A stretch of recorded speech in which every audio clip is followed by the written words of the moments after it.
আমারে অনেকে কইতেছে যে আপনি প্রফেসর ইউনূসের সরকারের উপরে এত চেতলেন কে? যখন কেউ গণমানুষকে অবজ্ঞা করে, তার ছোট ছোট আকাঙ্ক্ষাকে উপেক্ষা করে, আমার মাথায় আগুন ধরে যায়। আমরা তো এটা আশা করি নাই যে প্রফেসর ইউনূসের সরকার দেশকে সোনায় মুড়ায় দেবে, সে কথা বলিও নাই, তারা সেটা পারিবেও না।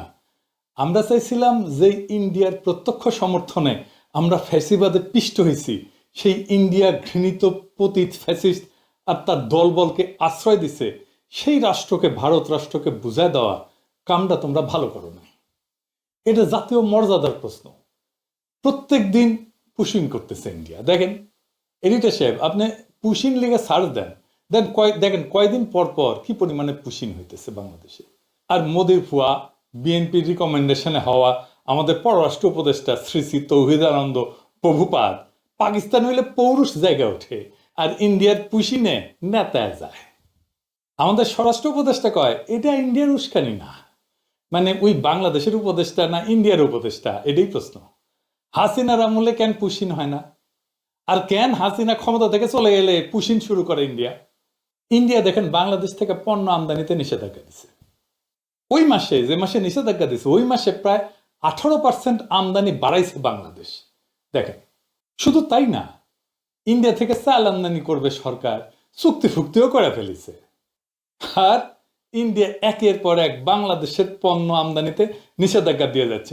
পরপর 3 মাসে 3বার নিষেধাজ্ঞা দিচ্ছে। দেখেন, ইন্ডিয়ার ভয়ে থরহরি কম্প এদের। ইন্ডিয়ার সাথে ডিলিংস বাদ দেন, আওয়ামী লীগের মিছিল ঠেকাতে পারে না, এতই অপদার্থ এরা। ইন্ডিয়ার সাথে সম্পর্ক উন্নয়ন করবে। ইন্ডিয়ার সাথে আমাদের সমস্যাটা কি সেটা জিগান উপদেষ্টাদের কইতে পারে কিনা, কোনো ন্যারেটিভ আছে কিনা। হাসনাত আবদুল্লাহ কইছে যে এই সরকারের যে কোনো ব্যর্থতা আমাদের দোষ দেয়, দিবেই তো। এই সরকারকে কে বানাইছে? ওয়াকার, ছাত্ররা আর আসিফ নজরুল। তো দায় নিবা না কেন?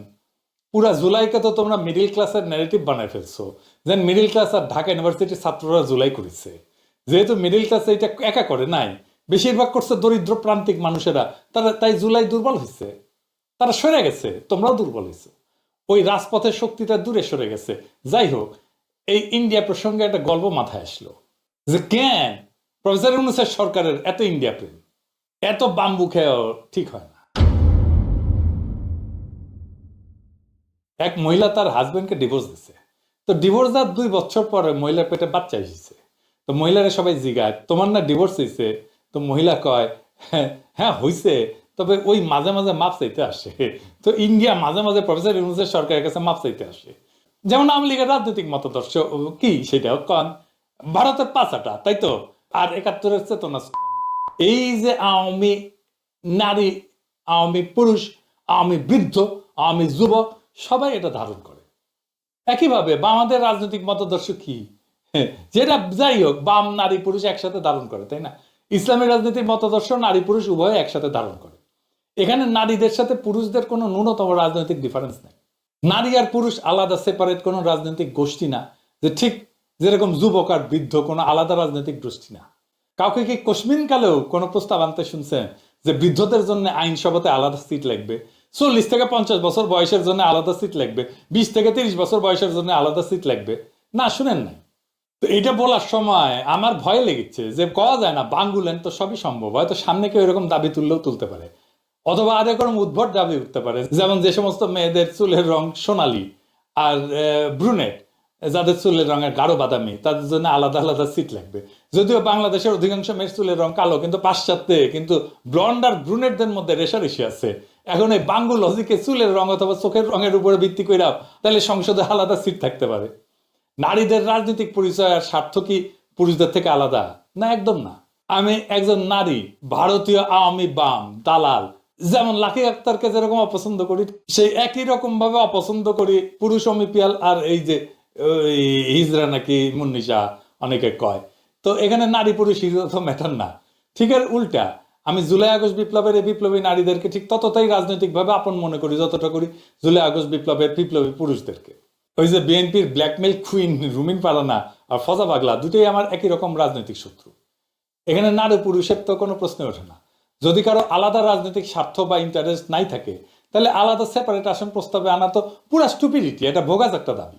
বাঙ্গুরা তো নারীদের জন্য আলাদা 100টা আসন চায়, যেখানে এনসিপি আবার দাবি তুলছে ওর উপরে, গোদের উপরে বিস্ফোরা। সরাসরি ভোটে নারী প্রার্থী নির্বাচিত হবে। তো নারীরা কি তাহলে সেপারেট ইলেক্টরেট দাবি করতেছে? যদি তাদের জন্য আলাদা আসনই বরাদ্দ থাকে তাহলে তো সেপারেট ইলেক্টরেট হয় যুক্তিযুক্ত। এসব আবালদের যদি এই প্রশ্ন করেন দেখবেন মাথা চুলকাইতেছে, কারণ তারা বুঝেই না তাদের দাবির মানে কি। আন্দাজে কয়েকটা টান শব্দ শুনে অল্প বুঝে বা না বুঝে সেটা নিয়ে লাফানো শুরু করে।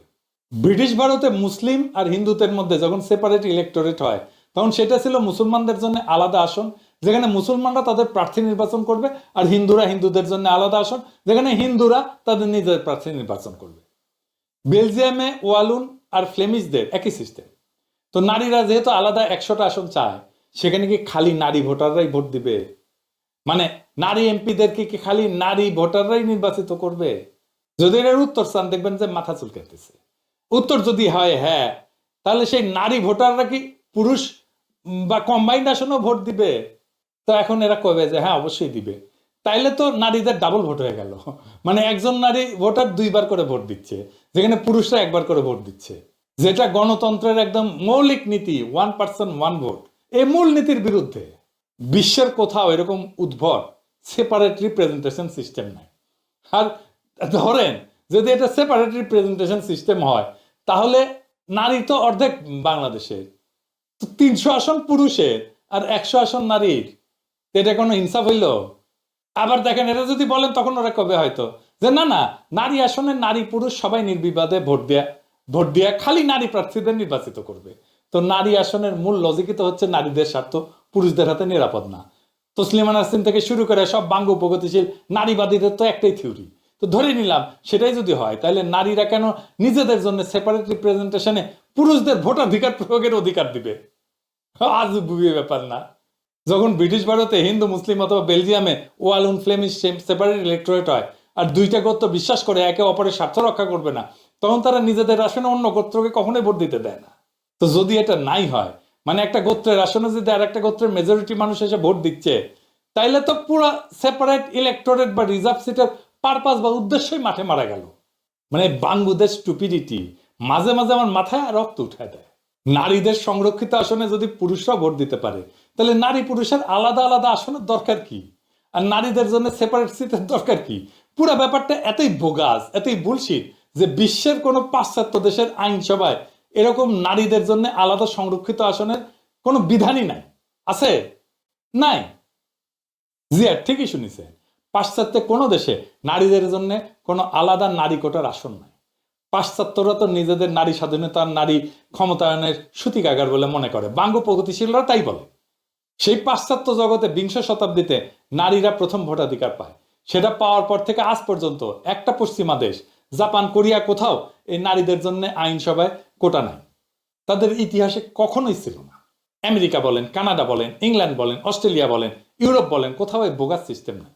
তো বাঙ্গ প্রগতিশীলরা তো ক্যাথলিকের চেয়ে তো মোর পোপ হইল। মানে কেউ যদি নিজেকে পোপের চেয়ে বড় ক্যাথলিক মনে করে, এইসব আতেলদেরকে বলা হয় মোর ক্যাথলিক দেন পোপ।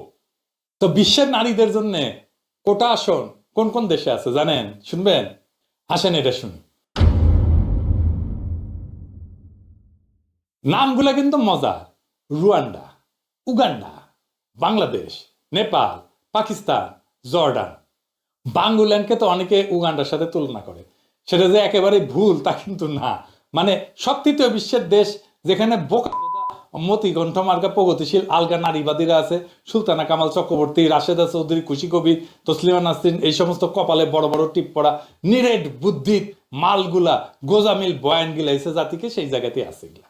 সামনে যে নতুন বাংলাদেশের স্বপ্ন আপনারা দেখি, সেখানে সংসদে আইনসভায় এসব বোগাস নারী কোটার কোনো আসন থাকবে না। পুরা নারী কোটার আসনকে এরা অ্যাবলিশ করে দেওয়া হবে, জয় বাংলা করে দেওয়া হবে। আইনসভা বিষয়ে আমাদের পজিশন খুব সিম্পল: কোনো পিয়ার না, কোনো উচ্চ কক্ষ না, কোনো নারী কোটা না, 3টা। তো ফাইনালি যেটা আবার আগের কথায় ফিরে আসি, ওই যে কইছিলাম যে আমাদের জাতীয় মর্যাদা ওইটা বিক্রি হবে না, এটা আমাদের শহীদের রক্তে কেনা। আজকের শপথ হোক, আমরা চাই মর্যাদার দেশ, শির দ্বারা উঁচু করার মেধাবী নেতৃত্ব, আর এমন একটা রাষ্ট্র যেখানে প্রত্যেকটা সিদ্ধান্তের কেন্দ্রে থাকবে জনগণ, আর শুধু জনগণ। এই পথেই বাংলাদেশ হবে সত্যিকার অর্থে স্বাধীন, মর্যাদাবান এবং গণতান্ত্রিক। ইনকিলাব জিন্দাবাদ।